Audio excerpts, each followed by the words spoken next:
With loving greetings from all souls at this station, this is Matthew. Even the acceleration mode is speeding up, and that is increasing the sense of confusion and chaos, so let us begin on a note of absolute stability. In the continuum, Earth's people are joyful, healthy, and prospering in a peaceful world, and in this moment of linear time, the light forces are overpowering pockets of darkness. The power of love is spreading throughout your world, dear ones, and all you need to do is be grateful, confident, optimistic and fearless. And do please remember to breathe rhythmically. What will we be able to do when all 12 of our DNA strands are functioning? Do you know when that will happen? It won't be that the entire population suddenly has phenomenal new abilities because everyone's 12 DNA strands are functioning.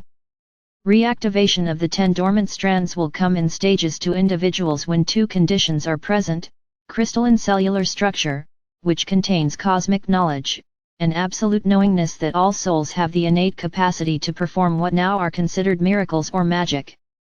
If, for example, you unquestioningly believe you can walk through a brick wall because you know it is energy vibrating at a specific frequency and you can adjust your frequency to the walls, you can indeed saunter or dash or leap through it.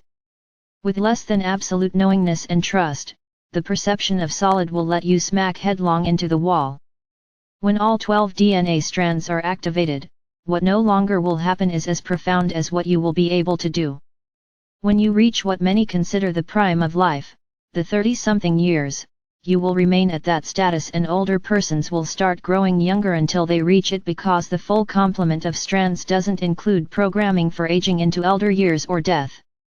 There is no programming for physical deformities, mental disease, temporary or chronic illness, allergic reactions, addictions, defective organs, decreased energy levels, loss of teeth or limbs, blindness, deafness, or other sensory impairment. Life in fifth and higher densities has none of those conditions, and all attitudes, ideologies, and beliefs are aligned with soul's divine sovereignty. Capabilities that will emerge incrementally are your birthrights, ingredients of the love-light energy composition of the soul. These include telepathic communication, manifestation by focused thought, levitation, teleportation, dematerialization, astral travel and traveling at the speed of thought, remote viewing, and memories of the beginnings in quantity and clarity. You will be able to grow new limbs, teeth, organs, and bones to replace mechanical implants, dentures, and prosthetic devices. And, when you feel you have grown spiritually and consciously as far as life on earth offers, you can dematerialize your body and materialize one that fits the advanced world where you chose to spend your next physical lifetime. Of all the innate capabilities, telepathic communication often is the first to develop in an awakening population and be remembered by souls who volunteered to help them waken. So, dear sisters and brothers, let us tell you, remind you how this communication works. When my mother and I started talking more than 30 years ago, she asked me to explain how she could hear me as clearly as if we were sitting side by side. This is what I told her: it's an energy transfer. You hear my thoughts impressed upon your consciousness. The pulsing of my thoughts takes an actual form, a thought form, that makes an impression upon your clean, receptive brain waves. The energy source is light electrically switched to pulses that are transferred at your level into your word vibrations. The pulses don't start out as words, but as vibratory rates indicating intelligence blips. There is continuous interaction, but always my thoughts precede your comprehension. My thoughts trigger words stored in your memory, and my thoughts carry a coding for choice. You don't interfere with my thought forms by thinking of appropriate words, Mother. I don't order up your words. You're responding to my pulsing by making them available for my use. I depend upon your words to fill in the grooves of my thought forms with sensible sentences that let you comprehend what I want to convey. I pulse my intent through thought impressions, and your energy, aided by your vocabulary, memory, and conscious assistance, lets the words that best express my intent come to your mind. It seems to be simultaneous, but there is an infinitesimal lag. An excerpt of Communication with Earth chapter in Matthew, Tell Me About Heaven. This means of communing, which can be by clairvoyance, clairaudience, clairsentience, or all of those, happens when the time is right for each person.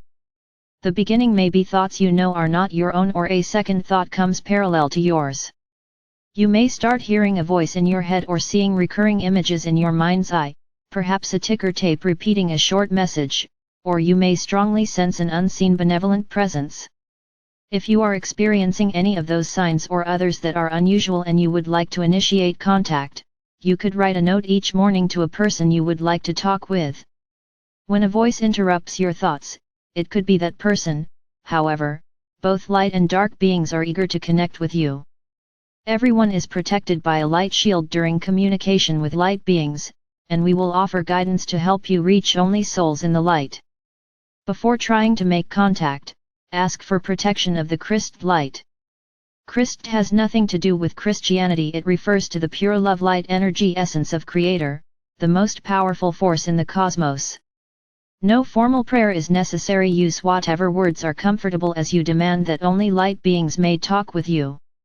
Even with a protective prayer, certain circumstances invite base energies.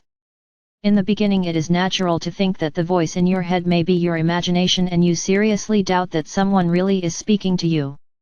Doubt emits the low vibrations that attract dark entities, so feel as confident as you can that your connection is real. We recommend that you tell the source to identify itself instead of asking, for instance, "Is that you, Mandy?" Most assuredly a dark entity will claim to be Mandy. If you feel uneasy about what you are hearing, say, "If you aren't a light being, leave immediately," or something similar. If the speaker becomes profane or is evasive or irrational, end the conversation and delete your typed or written record. Like any other skill, telepathic conversing improves with practice. Just be cautious and wise.